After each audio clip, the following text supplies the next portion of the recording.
그 큰 돈을 막내한테 다 주시면 어떡해요? 그건 내 마음 아니니? 막내는 결혼도 안 했잖아요. 대를 잇는 저희에게 더 많이 주셔야 하는 거 아니에요? 형은 아버지한테 그렇게 받았으면서 양심도 없어? 엄마, 솔직히 이 집안에서 누가 제일 자랑스러워요? 저랑 제 아내가 직업도 제일 좋고, 솔직히 말해서 나중에 경제적으로는 제일 엄마를 많이 도와드릴 능력이 되는데 저희를 많이 주는 게 맞죠. 넌 아들도 못 낳았잖아. 요새 그런 게 뭐가 중요해? 시끄럽다. 너넨 명절에 했던 말들 전부 잊었어? 양심이 있으면 내 돈은 욕심내지 말아야지. 엄마 그날은 저희도 잠깐 머리가 어떻게 됐었나 봐요. 아무리 그래도 저희 와이프는 명절 전날에 가서 음식 만드는 것도 많이 도와드리고 그랬는데 그거 잊으신 건 아니죠? 오기만 하면 뭐해? 내가 그날 있었던 일 다 말해줄까? 방금 대화 속 주인공 72세 강백자 할머니와 그의 아들들입니다. 강씨 할머니는 며칠 전 명절을 쇠고 나서 큰아들 내외와 작은아들 내외에게 크게 실망했습니다. 아니, 사실 예전부터 쌓였던 감정들이 그날 폭발한 것이었습니다. 할머니는 욕심 많고 질투 많은 큰아들네와 작은아들네 대신 막내딸에게 많은 재산을 물려주기로 했습니다. 아들들은 이 사실을 알자마자 약속이라도 한 듯 동시에 할머니 집에 찾아왔습니다. 그렇게 할머니 집에 도착한 큰아들과 작은아들은 할머니 집 앞에서 마주쳤는데 경계하는 눈으로 서로를 쳐다봤습니다. 강씨 할머니는 아들들을 기다렸다는 듯 거실에서 차를 마시며 마음의 준비를 하고 있었습니다. 할머니의 예상대로 아들들이 도착했고 아들들의 입에서 나온 얘기는 할머니의 예상대로 돈에 대한 얘기였습니다. 엄마, 이제껏 둘째 쟤는 명절에도 얼굴 보기도 힘들었고 저는 이번 한번 빠진 게 전부였잖아요. 저는 일하느라 바빠서 그런 거 엄마도 아시잖아요. 일 같은 소리 하네. 너 그때 여행 갔잖아. 그리고 그렇게 돈 잘 벌면 엄마한테 용돈이라도 두둑하게 주지 그랬어? 너 아파트 사겠다고 엄마한테도 짠돌이처럼 굴지 않았어? 뭐? 내가 조카 용돈도 주고 엄마한테 용돈 드렸으면 형보다는 훨씬 많이 드렸겠지. 너 정도 벌면 더 드려야 하는 거 아니야? 시끄럽다고 했다. 강씨 할머니는 또 싸우는 아들들에 질려 두 아들을 집에서 내쫓았습니다. 과연 명절에 무슨 일이 있었길래 강씨 할머니는 손주도 낳은 두 아들들 대신 결혼도 안 한 막내딸에게 많은 재산을 물려주기로 결심했을까요? 지금부터 강씨 할머니의 이야기를 들려드리겠습니다. 강씨 할머니는 어린 시절 가난한 집안의 셋째 딸로 태어났습니다. 이 시절 대부분의 집안이 그랬듯 남아선호 사상이 강했던 강씨의 부모님은 아들들에게 모든 지원을 쏟았습니다. 그래봤자 학교에 보내주는 정도밖에 할 수 없는 형편이었지만 말이죠. 자연스럽게 강씨와 다른 여자 형제들은 학교도 제대로 다니지 못하고 강씨의 어머니를 따라 음식 구걸을 하러 가거나 남의 땅에서 농사 짓는 것을 도와줘서 밥벌이를 해야 했습니다. 하지만 이때부터 강씨는 일 하나는 기가 막히게 잘했습니다. 학교에서 배우지는 못했어도 눈치가 아주 빨라 강씨의 어머니는 그런 강씨를 자주 칭찬해줬습니다. 그런 강씨의 어머니는 강씨가 일을 잘하니 타지에서 돈을 벌어오기를 희망했습니다. 그래서 강씨는 성인이 되기도 전에 타지에 나가 일을 하기 시작했습니다. 강씨가 처음에 시작한 일은 식모였습니다. 이 당시 식모는 아주 흔한 직업 중 하나였습니다. 이 당시는 잘 사는 집이 아님에도 불구하고 하루 세 끼를 먹을 수 있는 수준만 되면 집에 식모를 고용하는 집이 많았습니다. 하지만 1968년 기준으로 남성의 한 달 담뱃값이 1,500원 정도였는데 이는 식모의 월급과 똑같았을 정도로 식모 일을 해서 많은 돈을 벌기는 힘들었습니다. 특히나 나이 어린 강씨가 받을 수 있는 돈은 이보다도 적었습니다. 강씨가 들어간 집은 그 중에서도 꽤 잘 사는 집 같아 보였습니다. 강씨는 긴장된 마음으로 알려주는 일들을 하나하나 배우기 시작했습니다. 집주인이 아주 꼼꼼하고 까다로운 성격이었지만 강 씨도 그에 못지않게 꼼꼼한 성격이었습니다. 얼마 안 가 강 씨는 집주인이 더 이상 알려주지 않아도 될 정도로 빠르게 일에 적응했습니다. 게다가 눈치도 빨랐던 강 씨였기에 가르쳐주지 않은 일들도 척척 해냈습니다. 강 씨는 그렇게 거의 쉬지도 않고 매일 일을 했습니다. 하지만 강 씨는 자기가 받는 월급이 너무 적다고 생각했습니다. 강 씨는 시간이 지나도 월급을 올려주지 않자 그만두겠다고 집주인에게 말했습니다. 그간 식모를 썼을 때 강 씨만한 식모가 없다고 생각했던 집주인은 강 씨를 붙잡기 위해 그 당시 식모 월급의 2배 가까이 되는 돈을 강 씨에게 줬습니다. 그렇게 강 씨는 10년 정도 식모 일을 하다 이후 식당에서 일을 하기 시작했습니다. 강 씨는 서빙을 하다 주방에서 요리할 사람이 부족해 그때부터 요리를 시작했습니다. 뭐든 빨리 배웠던 강 씨는 요리를 하는 것도 빠른 시간 내에 적응했습니다. 강 씨는 이때도 식당 주인이 월급을 올려주지 않자 나가겠다고 했고, 식당 주인은 강 씨가 원하는 만큼 월급을 올려주면서 강 씨를 붙잡았습니다. 강 씨는 주방에서 요리도 하고 서빙도 했는데 단골 손님 중 한 명이 강 씨에게 호감을 표시했습니다. 오랜 시간의 구애 끝에 결국 강 씨도 마음을 열어 강 씨는 그렇게 결혼을 했습니다.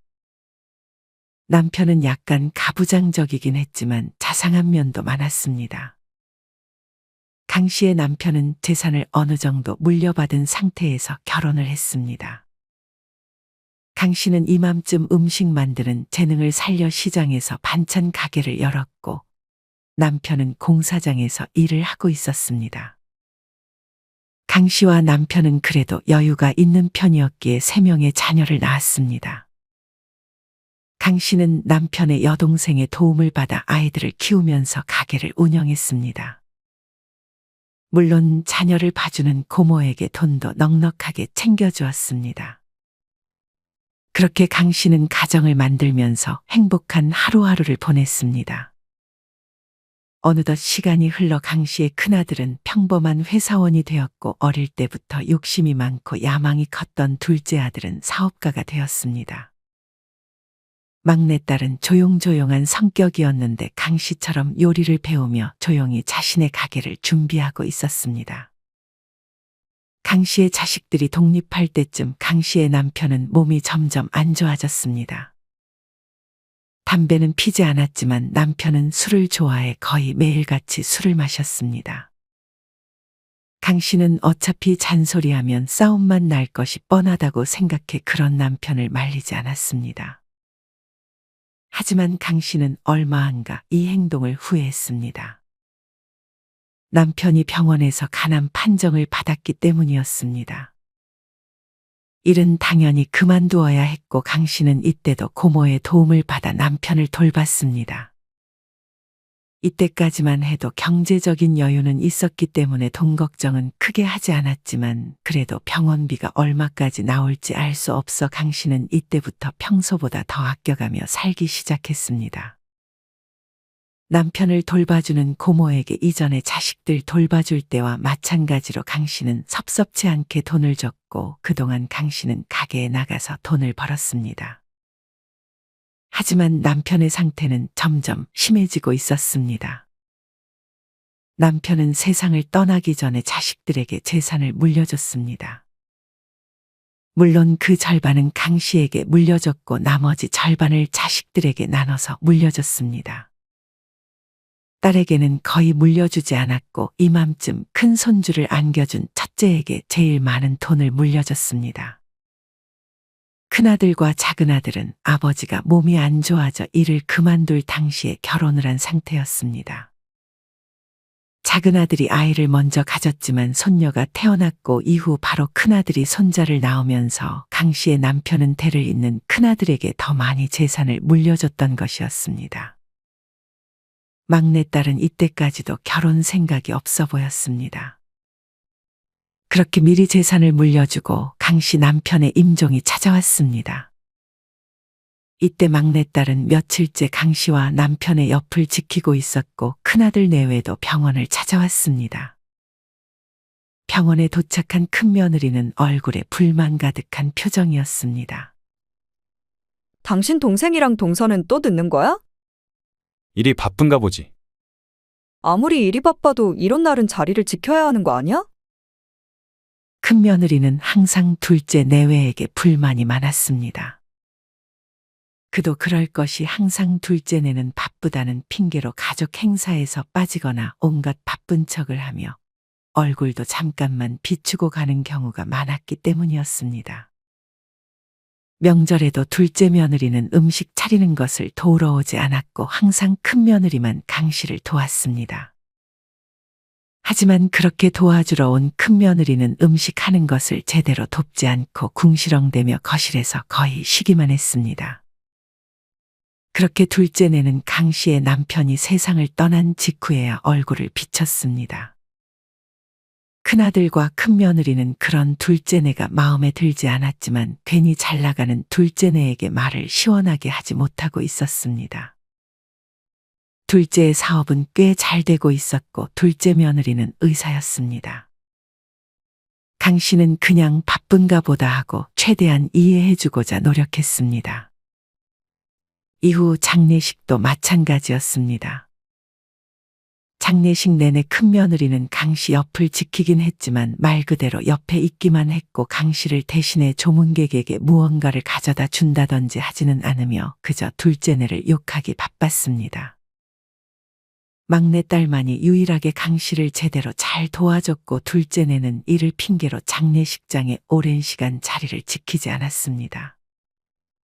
의사면 다야? 큰며느리는 이날도 남편에게 동서의 뒷담화를 했습니다. 어머님은 어떻게 생각하세요?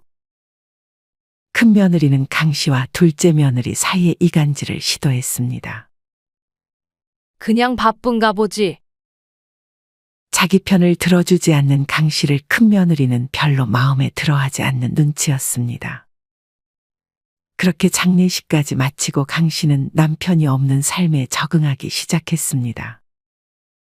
강 씨는 남편의 유품을 정리하고 집도 깔끔하게 청소했습니다. 자식들도 바빴는지 점점 강 씨의 집에 오는 빈도가 줄었고 강 씨는 매일같이 반찬 가게를 출근하며 가끔 지인들과 만났습니다. 그렇게 시간이 흘러 어느덧 명절이 다가오고 있었습니다. 명절이 뭐라고. 저번에 부모님이랑 크게 싸우고 연 끊어야 하나 생각하면서 잠도 설쳤다니까. 강 씨는 지인을 만나 얘기를 나눴습니다. 강 씨의 지인은 명절이라면 지긋지긋하다며 강 씨에게 토로했습니다. 하지만 이는 강 씨도 마찬가지였습니다. 언제 첫째 내외가 둘째 내외에게 화를 폭발시킬지 심장이 두근두근했습니다.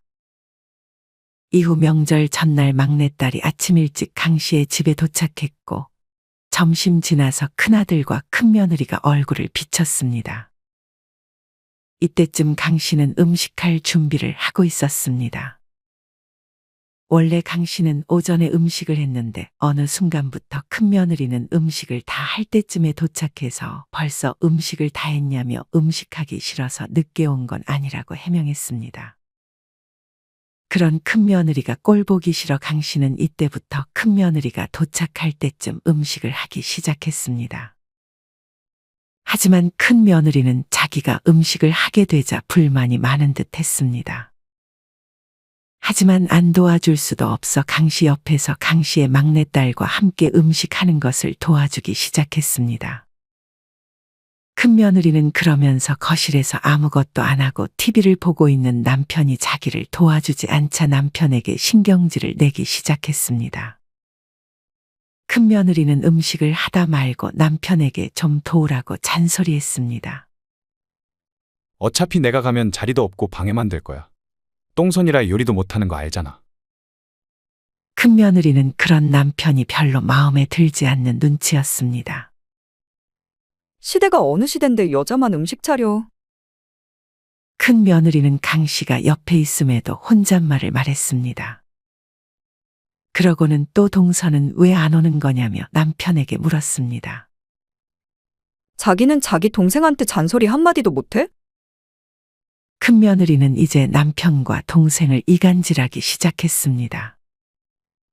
물론 강 씨의 큰아들도 동생이 마음에 드는 것은 아니었지만 불만이 있어도 괜히 잘 나가는 동생에게 어느 순간 할 말이 있어도 하지 못하기 시작했습니다. 큰 며느리는 자기 남편의 그런 점이 또 불만이었습니다. 강 씨는 그냥 누구의 편도 들지 않고 조용히 음식을 만들었습니다. 큰 며느리는 남편의 자존심을 건드리며 동생에게 한마디 하기를 부추겼습니다. 오늘 꼭 한마디 해주라고. 얄미워 죽겠어. 그러면서 음식을 하다 말고 남편 옆에서 TV를 같이 봤습니다. 음식을 한 건 또 어찌나 잘 태워 먹는지 큰 며느리가 한 음식의 반은 차례상에 올리기 힘들었습니다. 그때 강 씨에게 둘째네에게서 연락이 왔습니다. 손주가 갑자기 열이 나서 명절 당일에 가겠다는 얘기였습니다.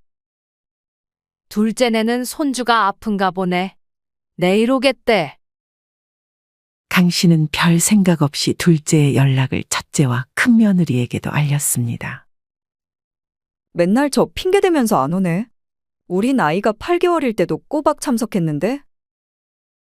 큰 며느리는 강 씨에게 시위라도 하는 듯 자기들이 강 씨에게 얼마나 잘하는지 어필했습니다.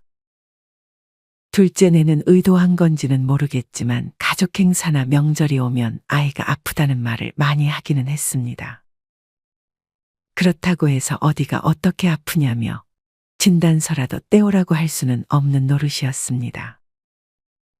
또한 둘째 며느리는 첫째 며느리보다 나이가 많았습니다. 그렇게 다음날 명절 아침이 밝았습니다. 이때도 둘째네는 아침 일찍 얼굴을 비추지 않았습니다. 그렇게 둘째네 없이 있는 사람끼리 차례를 지내기 시작했습니다. 차례가 다 끝나고 전부 치우고 밥 먹을 때 돼서야 둘째네는 얼굴을 비쳤습니다. 아프다고 했던 손주는 이날 아주 쌩쌩했습니다. 왔니? 우리 손주 아픈 건 괜찮아? 강 씨는 손주를 먼저 껴안았습니다. 작은 손주는 자기가 왜 아프냐며 강 씨에게 되물었습니다. 둘째와 작은 며느리는 말을 애써 돌리려고 노력했습니다. 요새 일이 많이 바쁘니? 네, 항상 그렇죠. 지우 아팠던 거 맞아요? 저렇게 멀쩡한데. 큰 며느리는 기어코 한마디를 거들었습니다. 이번에도 여행 갔다 오느라 늦은 거 아니에요? 큰 며느리의 말에 순간 강 씨의 집에 정적이 맴돌았습니다. 사실 예전에 아이 핑계를 대며 가족 행사에 빠졌던 둘째네는 아이가 아팠던 게 아니라 여행을 가느라 참석을 못했던 것을 강 씨와 큰아들 내외에게 걸린 적이 있었습니다. 둘째 며느리는 자기보다 나이도 어린 큰 며느리의 말에 얼굴이 울그락불그락했지만 이전에 자기가 했던 행동이 있어 큰 며느리의 말을 반박하지 못하고 있는 눈치였습니다. 자자, 얼른 밥 먹읍시다. 안 좋아진 분위기를 애써 돌리려 큰아들이 말을 꺼냈습니다. 큰 며느리는 또 그런 큰아들의 행동이 마음에 들지 않는 눈치였습니다. 상에서 음식을 내올 때도 강 씨와 막내딸만 움직일 뿐 아들들과 며느리들은 엉덩이를 떼지 않았습니다. 둘째 며느리는 자기가 손님인데 그런 걸 왜 해야 하는지 모르겠다는 태도를 취했고 큰 며느리는 작은 며느리가 가만히 앉아 있으니 자기도 지기 싫어 똑같이 엉덩이를 떼지 않았습니다. 다 같이 하면 금방 상을 차릴 텐데 잘 안 도와주니 상을 차리는 것도 시간이 꽤 걸렸습니다. 강 씨는 보다 못해 아들들에게 잔소리를 했습니다. 너넨 왜 엉덩이를 붙이고 있어? 그제서야 며느리들 대신 아들들이 강 씨를 도왔습니다. 밥을 먹으며 큰 며느리가 다시 한번 둘째네 들으라는 듯이 말을 걸기 시작했습니다. 아무리 그래도 이런 날에 빈손으로 오는 건 경우가 아니지 않나요? 저희가 좀 급하게 오느라 오늘은 마트를 못 들렸어요. 둘째 며느리 대신 둘째가 답했습니다. 그러는 형님은 또 10,000원짜리 음료수 하나 달랑 가져오셨나 보네요? 둘째 며느리는 지지 않고 큰 며느리에게 돌려줬습니다. 큰 며느리는 그 말을 듣고 화를 삭히는 듯 했습니다. 둘째 며느리는 돈 자랑이라도 하려는 듯 밥을 먹다 말고 첫째네의 아들, 즉 조카에게 용돈을 쥐어주려 했습니다. 큰 며느리는 또 그거는 말리지 않고 자기의 아들에게 얼른 받으라고 했습니다. 고맙습니다 해야지. 둘째 며느리는 그런 모습을 보며 또 의기양양해진 듯 했습니다. 그렇게 밥을 다 먹고 상을 치웠습니다. 이때도 마찬가지로 움직이는 것은 강 씨와 막내딸 뿐이었습니다. 강 씨는 더 이상 잔소리도 안 하고 차와 과일까지 내어왔습니다. 그리고 첫째네는 강 씨에게 용돈을 건넸습니다. 이에 질세라 둘째네도 강 씨에게 돈을 건넸습니다. 난 돈 필요 없어. 너네 맛있는 거 많이 사 먹어라. 강 씨는 아직도 일을 하고 있고 정말 용돈이 필요 없었지만 첫째와 둘째는 억지로 강 씨에게 용돈을 손에 쥐어줬습니다. 강 씨는 그런 아들들을 못 이겨 돈을 받았습니다. 어차피 그렇게 받은 돈들 강 씨는 다 손주들에게 다시 줄 생각을 하고 있었습니다. 이후 할머니는 쓰레기를 버리러 잠깐 밖을 나섰는데 밖에서 큰아들과 큰 며느리가 약간 다투는 소리가 들렸습니다. 당신 봉투에 20만 원 넣었어? 내가 10만 원만 넣으라고 했잖아. 월급도 고작 200인데 왜 20만 원이나 들여? 동생네도 최소 30만 원은 넣을 텐데 너무 차이 나면 안 되잖아. 그런 걸로 신경전 버리려 하지 말고 동생한테 잔소리나 좀 해. 강 씨 할머니는 이 말을 듣고 큰아들에게 받은 돈을 다시 돌려줄 생각을 하고 있었습니다. 하지만 첫째네의 다툼을 강 씨 할머니만 들은 것이 아니었습니다. 둘째가 흡연을 하러 나왔다가 형과 형수의 다툼을 듣고 자기 와이프에게 말을 한 눈치였습니다. 그 말을 들은 둘째 며느리는 실소를 터뜨렸습니다. 내가 손주한테 준 용돈이 20만 원인데 네 엄마는 시어머니 명절에 20만 원 주는 돈도 아깝나 보다. 둘째 며느리는 첫째 며느리가 들으라는 듯이 조카에게 말했습니다. 이 말을 듣고 폭발한 큰 며느리는 둘째 며느리에게 소리쳤습니다. 뭐라고요? 지금 뭐라고 했어요? 아니, 고작 20만 원이 아까워서 그걸 남편한테 불평하는 거 창피하지도 않아요. 그 말에 이성을 잃은 큰 며느리는 둘째 며느리의 머리채를 붙잡고 흔들기 시작했고 둘째 며느리도 똑같이 행동했습니다. 손주들은 울고 있었고 막내딸이 급히 손주들을 데리고 밖으로 나갔습니다. 거기 있던 아들들이 그런 며느리들을 떼어놓았습니다. 저 사람 말하는 것 좀 봐. 당신은 화도 안 나? 저 사람? 야, 나이도 어린 게 뭐가 그렇게 불만이야? 둘은 지지 않고 할 말을 했습니다. 돈 많다고 사람 무시하는 거야, 뭐야?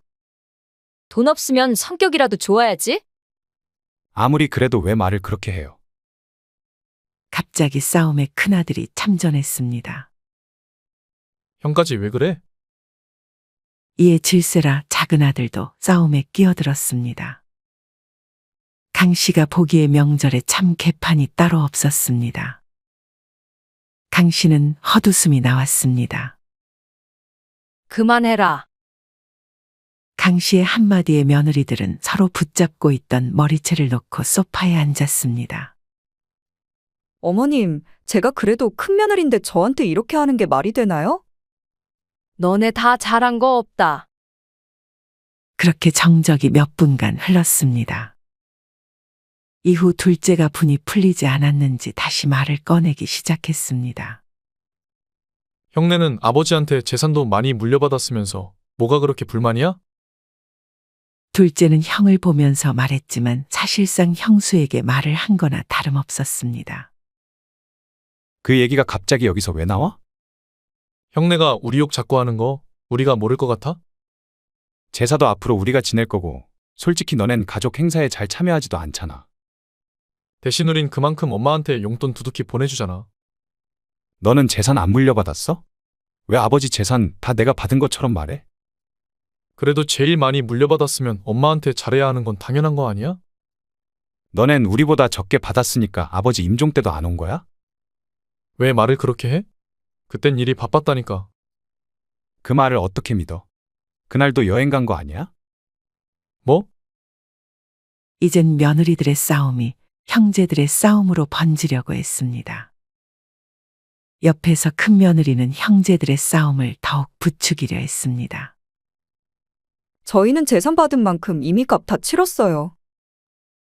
강 씨는 큰 며느리의 말에 어이가 없었습니다. 무슨 값을 치렀다는 건지. 우리도 아버지한테 받은 재산 이미 엄마한테 용돈으로 조금씩 돌려주고 있어. 자식들의 말을 듣는 내내 강 씨는 화가 치밀어 올랐습니다. 이내 말로 안 되겠다 싶었는지 그간 큰 며느리의 말에 자존심이 많이 상했는지 이번엔 큰아들이 작은아들의 멱살을 잡으면서 때리려는 신용을 했습니다. 어디 한번 쳐봐. 합의금 물어줄 돈은 있어? 둘째도 점점 선을 넘는 말을 하기 시작했습니다. 뭐? 그래, 오늘 너 죽고 나 죽자. 큰아들이 휘두르는 주먹이 싸움을 말리던 강 씨의 얼굴을 강타했습니다. 순간 정적이 맴돌았습니다. 놀란 강 씨는 뺨을 부여잡고 있었고 아들들은 엄마에게 괜찮냐고 물었습니다. 엄마가 맞은 모습에 화난 작은아들은 다시 한번 큰아들에게 주먹을 휘둘렀습니다. 그만 좀 해라. 너네 다 나가. 꼴도 보기 싫다. 그리고 다시는 오지 마라. 강 씨는 홧김에 아들과 며느리들을 모두 내쫓았습니다. 아들들은 어쩔 수 없이 문 밖을 나섰지만 쉽게 집으로 돌아가지 못하고 있었습니다. 강 씨는 얼얼한 뺨에 얼음찜질을 하기 위해 수건을 냉동실에 얼려놓았습니다. 거울을 확인했더니 뺨이 빨갛게 부어올랐습니다. 그러고는 헛웃음이 나왔습니다. 진작에 명절에 자식들을 부르지 않는 게 나을 뻔했다는 생각이 들었습니다. 강 씨는 놀란 마음을 진정시키러 산책 나갈 준비를 했습니다. 하지만 작은아들은 아직 출발을 안 했는지 차 근처에서 통화를 나누고 있었습니다. 이때 둘째 며느리는 운전석에 타 있었습니다. 명절에 괜히 집에 와서 내가 별일을 다 겪는다. 내 친구들은 다 해외여행 가고 없는데. 여행? 우리도 갔다 왔지. 엄마한테는 애 아프다고 핑계 댔지. 근데 형수가 눈치가 어찌나 빠르던지. 다 알고 있더라니까. 작은 아들은 아이가 아프다는 것은 거짓말이었고 명절 전날까지 여행을 다녀온 듯 싶었습니다. 다음에는 우리도 그냥 명절 꽉 채워서 해외여행이나 가려고. 엄마가 이제 오지 말라고 했으니까 다음 명절부터는 해외여행 갈 수 있을 것 같아. 뭐 때문에 집에 가는 거냐고? 그래도 엄마 재산 형한테 다 뺏길 수는 없으니까 오는 거지. 강 씨는 그런 작은 아들의 말에 기가 찼습니다. 이내 강 씨는 작은 아들을 못 본 척하고 다시 반대쪽으로 걸어갔습니다. 하지만 아직 큰 아들도 자리를 떠나지 않은 듯 싶었습니다. 어머님 재산은 어떻게 되는 거야? 아버님이 그러셨던 것처럼 우리한테 많이 나눠주실까? 큰아들과 큰며느리는 차에 타지도 않은 채 서서 대화를 나누고 있었습니다. 그래도 당신이 명절 전에 많이 도와줬으니까 엄마도 둘째네보다는 우리 많이 주실 것 같아. 착한 막내한테 다 물려주시면 어떡하지? 막내는 결혼도 안 했잖아. 그럴 일은 없을 거야. 당신은 지금처럼만 하면 돼. 이 짓을 얼마나 더 해야 되는 거야? 어머님 돌아가시기 전까지 증여는 안 해주시는 거 아니야? 우리 잘 못 사는 거 아시니까 우리한테는 먼저 증여해 줄 수도 있어. 방금까지도 멱살 잡고 싸우던 기억은 다 잊었는지 다들 자기 목적들에 대한 이야기를 나누고 있는 것이 강 씨는 씁쓸했습니다. 큰아들네와 작은아들네는 약속이라도 한 듯 동시에 다시 할머니 집으로 들어왔습니다. 왜 들어왔어? 큰아들네와 작은아들네는 서로 신경전을 펼치듯 강 씨에게 죄송하다고 사과했습니다. 너네 재산 때문에 오기 싫은 명절에 오는 거야? 할머니는 솔직하게 아들들에게 물었습니다. 설마요. 그럴 리가 있겠어요? 큰아들은 뻔뻔스럽게 대답했습니다. 나 너네한테 줄 재산 없다. 네? 정말이에요? 아버지한테 재산 많이 물려받으셨잖아요. 너네 아버지 아플 적에 돈 다 썼다. 강 씨의 말에 아들들과 며느리는 긴가민가했습니다. 하지만 강 씨는 자신이 재산이 없다는 사실을 꽤 그럴듯하게 말했습니다. 그런 강 씨의 말에 아들들은 잔뜩 실망하면서 그 말을 믿는 눈치였습니다. 이제까지 뭐 한 거야? 큰 며느리는 강 씨가 들으라는 듯 한마디를 하고 밖으로 나섰고, 둘째 며느리는 더 이상 이 집에 안 와도 된다고 생각했는지 조금 싱글벙글한 눈치였습니다. 하지만 강 씨에게는 아직 재산이 많이 남아 있었습니다. 남편에게 받은 재산은 물론 장사하면서 번 돈까지 세 자녀에게 줄 돈이 넉넉하게 있었습니다. 강 씨는 원래 모두 공평하게 나눠주려고 했지만 오히려 그렇게 한다면 자신에게 제일 잘해준 막내딸에게 미안할 것 같았습니다. 막내는 말이 거의 없었지만 옆에서 묵묵히 강 씨를 위해서 행동했습니다. 항상 존재감이 없어 기억에 남는 것은 많이 없었지만 지금 생각해보면 항상 강 씨가 힘들 때 옆에서 위로를 건넸던 것은 막내딸이었습니다. 이후 강 씨는 다음 명절에 자식들에게 오지 말라고 말했습니다. 강 씨는 내심 이렇게 말하면서 자식들의 마음을 테스트해 볼 생각을 하고 있었습니다. 그 다음 명절에 둘째네는 신나서 해외여행을 떠난 듯 했고, 큰아들과 큰며느리는 목적이 없다 생각해 오지 않았습니다. 막내딸은 가게 오픈 준비로 바빴는지 오지 않았습니다. 강 씨는 그렇게 혼자 음식을 만들고 혼자 차례를 지냈습니다. 집안은 평소 명절과 달리 아주 고요했지만 나름 괜찮았습니다. 눈치 볼 사람 없고 싸우는 사람들도 없으니 오히려 강 씨는 마음이 편했습니다. 괜히 손주들 뭐 선물 줄 거 없나 고민할 필요가 없었고 음식을 많이 차리지 않아도 됐습니다. 강 씨는 진작에 명절을 혼자 준비할 걸 하고 속으로 생각했습니다. 그렇게 차례를 마치고 밥을 먹으려고 할 때쯤 집에 누가 들어왔습니다. 바로 막내딸이었습니다. 너 오픈 준비로 바쁘다고 하지 않았어? 막내딸은 아무리 바빠도 명절의 얼굴은 비춰야 한다며 강 씨의 집을 찾아온 것이었습니다. 강 씨는 이날 다짐했습니다. 막내딸에게 재산의 대부분을 주겠다는 유서를 작성하기로 말이죠. 막내딸은 정말 뭐 바라는 거 없이 진심으로 강 씨를 위해준다는 것을 강 씨는 느꼈습니다. 아무리 자식들이라고 해도 목적이 있어야지만 부모에게 잘하는 것이라고 생각했지만 그런 거 관계없이 부모에게 잘해주는 자식이 있다는 것을 강 씨는 이날 깨달았습니다. 하지만 이 소식을 들은 큰아들과 작은아들은 저번에 서로 싸운 건 기억에서 지워버린 듯 사이좋게 함께 강 씨를 찾아왔습니다. 엄마, 저희한테 거짓말 하신 거예요? 재산 없다고 하셨잖아요. 그 큰 돈을 막내한테 다 주시면 어떡해요? 그건 내 마음 아니니? 막내는 결혼도 안 했잖아요. 대를 잇는 저희에게 더 많이 주셔야 하는 거 아니에요? 형은 아버지한테 그렇게 받았으면서 양심도 없어? 엄마, 솔직히 이 집안에서 누가 제일 자랑스러워요? 저랑 제 아내가 직업도 제일 좋고 솔직히 말해서 나중에 경제적으로는 제일 엄마를 많이 도와드릴 능력이 되는데 저희를 많이 주는 게 맞죠. 둘째는 남은 재산이라도 받아보려는 듯 바로 형을 욕보이기 시작했습니다. 넌 아들도 못 낳았잖아. 그건 큰아들도 마찬가지였습니다. 요새 그런 게 뭐가 중요해? 시끄럽다. 너넨 명절에 했던 말들 전부 잊었어? 양심이 있으면 내 돈은 욕심내지 말아야지. 내가 너네 하는 말 못 들었을 것 같아? 두 형제는 당황한 듯 자기가 그날 무슨 말을 뒤에서 했는지 떠올리는 눈치였습니다.